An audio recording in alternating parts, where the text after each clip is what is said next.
Se invita al postulante Milton Denis Bustamante Sánchez, postulante a la plaza de fiscal adjunto provincial de Trujillo, del Distrito Fiscal de La Libertad.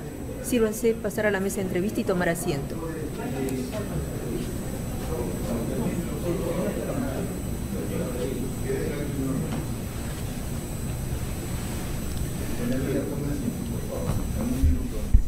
Gracias, doctor.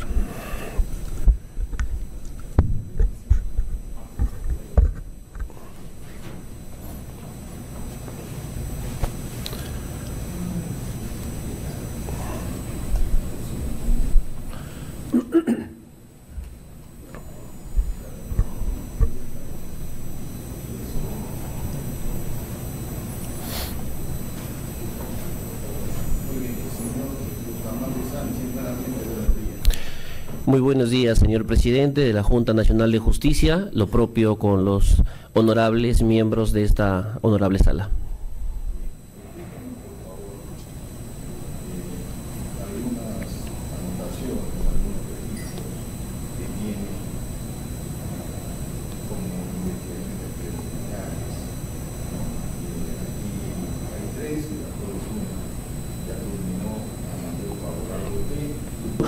La autoridad es concentrada de control del Distrito Fiscal de Amazonas, cuando nos desempeñamos como fiscal adjunto provincial de la Fiscalía Provincial Especializada en Delitos de Corrupción de Funcionarios. La naturaleza de este despacho fiscal obedece pues la carga procesal por los delitos que se investigan, es nutrida de información, es muy compleja las investigaciones que se realizan. Eso hace de que los plazos procesales que se evidencian en un semáforo de Dentaro, porque ha habido pues esa vulneración al plazo, plazos procesales se advirtió en el sistema de gestión fiscal una vulneración de plazos y aperturan y efecto. En dos casos. Sí, perdón, en uno de ellos es 3 casos y uno el más reciente es de un caso, doctor. Sí. Frente a su expectativa en esta convocatoria, ¿cuáles considera usted cuáles habilidades considera usted que debería desarrollar para lograr el objetivo que se propone en esta convocatoria? ¿Cómo no, doctor?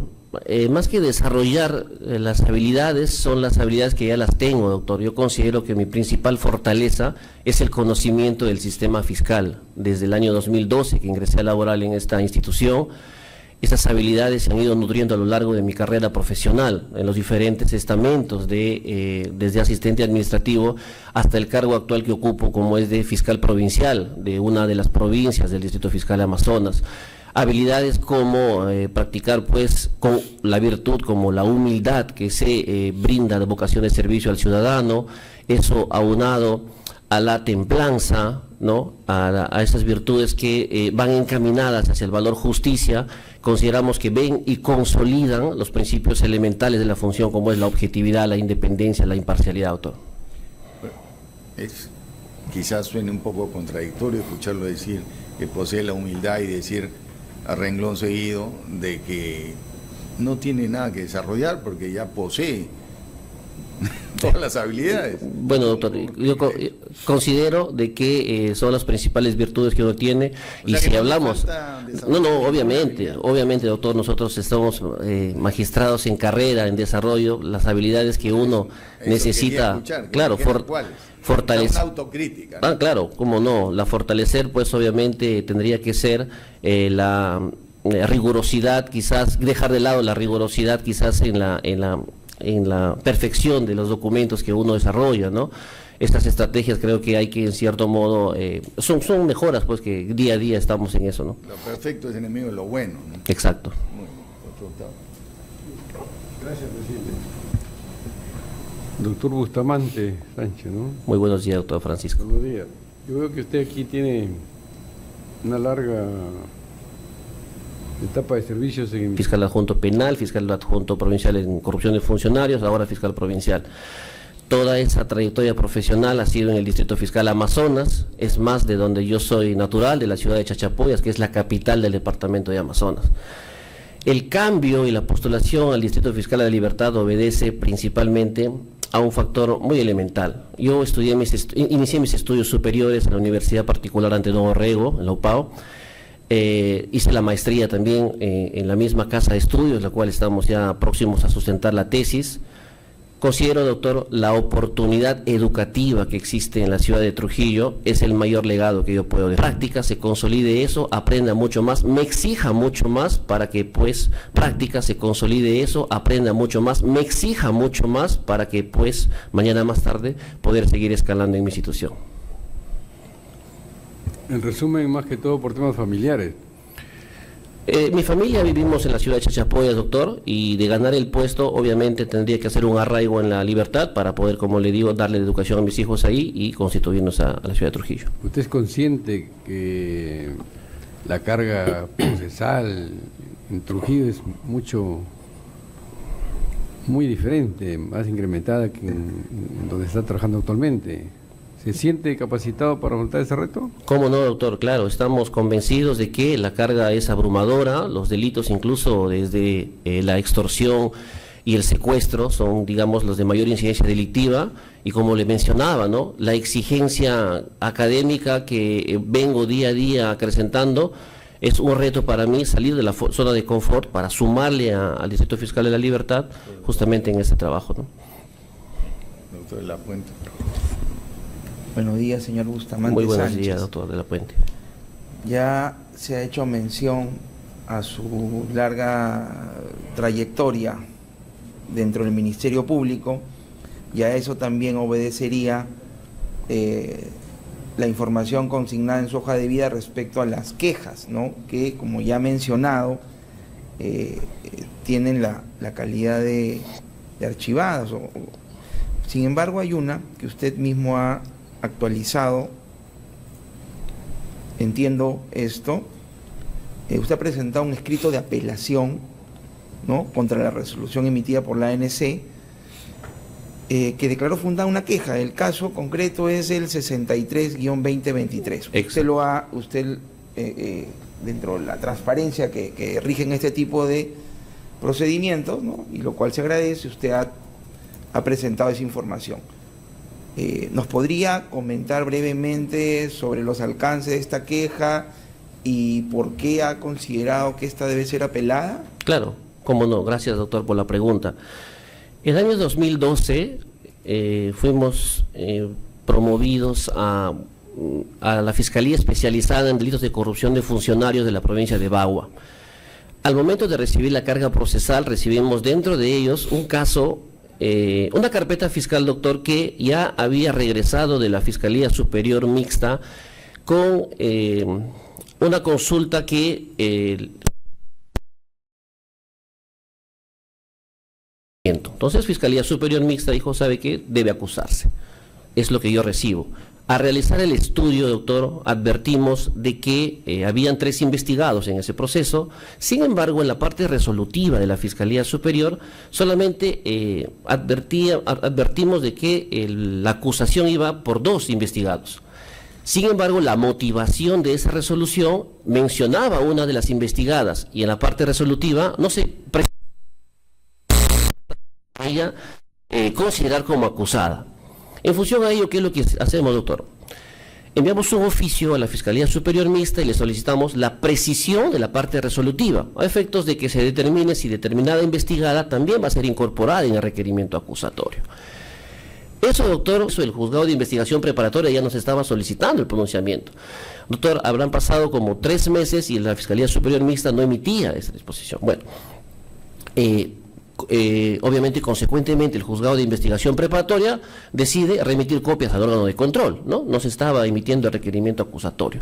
El órgano de control apertura la investigación, señor magistrado, y obviamente es un caso que yo encontré, que venía pues de dar la data, pero en lo que me compete, doctor, se inicia un procedimiento disciplinario y concretamente, ¿qué es lo que motiva la resolución que es más determina la amonestación a mi persona, que por cierto es la primera, ¿no? Obviamente está en apelación. ¿Qué es lo que motiva, doctor? Menciona, el señor fiscal tenía todos los mecanismos necesarios para emitir el pronunciamiento correspondiente. Entonces, nosotros, doctor, en el curso de la investigación disciplinaria hemos presentado testigos que fueron los asistentes en función fiscal de la Fiscalía Superior, a quienes le requeríamos incluso pantallazo de WhatsApp para que nos atiendan. No solamente ello, doctor, sino también nos constituimos a la oficina de la Fiscalía Superior Mixta a efectos de decir, oiga, ¿sabe qué? Hay un pronunciamiento pendiente, el juzgado me está requiriendo. No lo obtuvimos. Entonces, doctor, la motivación que nos amonesta es lo siguiente. En mis descargos presento los oficios, lamentablemente ya no tuve acceso al expediente donde estaban los cargos con el sello, doctor. Lo que yo presento que se han constituido a buscar los cargos y no los han encontrado, y que pues en cierto modo los proyectos que yo presentaba estaban sin firma. Entonces eso motiva prácticamente a de que la inercia, ¿no? Lo que debo entender es que el cargo imputado está relacionado a la inercia o está relacionado a la motivación. Irregularidad en la función por la inercia, doctor. Por la... Ya. Y ya dentro de un tema más conceptual, ¿no? ¿Qué alternativas usted y su equipo optó por remitir oficios, reiterar, para que el superior de alguna manera aclare, ¿no? Claro. Su opinión, ¿no? Pero ¿no tenían otra alternativa? Como le dije, doctor, aparte de los canales de comunicación, me constituí, doctor. No, pero me refiero ya desde el planteamiento de la acusación. Parte considerativa, ¿no? Y parte resolutiva, una diferencia. ¿No tenían otra alternativa? Porque ¿cuál es desde la perspectiva que puede estar viéndolo la ANC, ¿no? Y es que no solamente se dejó no se acusó a una persona, sino que se dejó de formalizar la acusación respecto de dos. Por eso le planteo ya, sin perjuicio de la apelación que usted ha planteado, puede haber habido otras alternativas, ¿no? Y quizás ustedes escogieron la más gravosa quizás para el procedimiento, pero en fin. ¿Y qué va a ocurrir? Esta es una pregunta también relacionada. ¿Qué va a ocurrir si esta decisión impugnada es confirmada? ¿Cómo lo va a tomar usted? ¿Qué posibilidad de medida correctiva o qué planteamiento ya en lo personal, en lo profesional, podría darse de configurarse esta situación? Claro, doctor. Lo largo de la carrera y los casos que nos encontramos hacen pues de que una persona vaya aprendiendo, ¿no? Aprendiendo. El día a día nos hace aprender. Y qué duda cabe que ante otra situación similar, evidentemente existe otra alternativa. Con esta experiencia, creo yo, y muy bien, doctor, muy acertado su introducción, en el sentido de que en todo caso pudo haberse emitido el requerimiento, ¿no es cierto?, con lo que ya existía ahí en la carpeta fiscal. Creo yo, considero, doctor, de que de ser desfavorable esto, será pues una oportunidad de mejora, doctor. Correcto, postulante. Entonces aquí, para enlazar con lo que le dijo el presidente cuando usted se sentó en esa mesa, hay cosas que aprender, hay cosas que rectificar, hay cosas que mejorar, y ahora sí lo veo con ese valor que usted dijo, ¿no? Tener humildad. Exacto, doctor. Sigamos. Gracias. Eso es todo, presidente. Gracias. Doctor Chandoví. Doctor Serco. No. Doctor Cayo.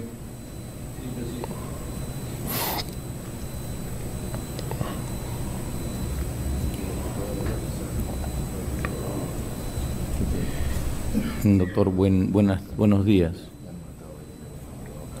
En el Perú, a efectos de combatir la ola de criminalidad y en una suerte de prospección de lo que se venía, se dictó el decreto legislativo 895 relativo a la tipificación del terrorismo agravado. Se lo voy a leer, ¿ya? El artículo 1 dice: el que integra o es cómplice de una banda, asociación o agrupación criminal que porta o utiliza armas de guerra, granadas y o explosivos para... Porque hubieron cuestionamientos en relación a su constitucionalidad o no. Hoy, en atención a la ola de criminalidad que vive el país, vuelve el tema a ponerse a debate. ¿Cuál es su opinión sobre la posibilidad de crear esta figura penal? Muchas gracias, doctor. Bueno, yo considero de que crear una figura penal obedece a los criterios que se están realizando en la legislación por los temas coyunturales y temas sociales. Me explico. El desarrollo de un tipo penal como el que nuevamente se quiere traer en boga implica un estudio más. El crimen organizado se ha especializado en cierto modo y otros tipos de delitos como el sicariato, por ejemplo, vienen pues justamente en esa reciente especialización. Quiere decir de que quizás ya ese crimen organizado que ha ido en crecimiento, ese sicariato que ha ido en crecimiento, esas conductas que se han visto determinadamente organizadas en cierto modo, conllevan pues a que la legislación vaya por ese lado. Ya sabe que vamos a incorporar esto en una forma agravada de terrorismo, ¿no? Quizás esa sea la lectura, ¿no?, de quienes propugnan ese tema, pero consideraría de que el terrorismo... La ley per se, o sea, según la definición de, por ejemplo, de Santo Tomás, es la ordenación de la razón, no es el resultado del libre albedrío del legislador, ¿no? O sea, se supone que hay estudios de por medio que fundamentan esa decisión. Claro, precisamente, doctor, si se fundamenta precisamente en esos estudios, en esos indicadores de tal cual debe ser una legislación, bienvenido sea, doctor. Pero sin embargo, si se deja esto por legislación nada más, quizás como a veces en muchos delitos podemos verlo por una represión social, consideraría que ahí tendría que haber más desarrollo, ¿no? Gracias, postulante. Es todo, presidente. Gracias. Buenos días. Muchas gracias, doctor. Muy buenos días.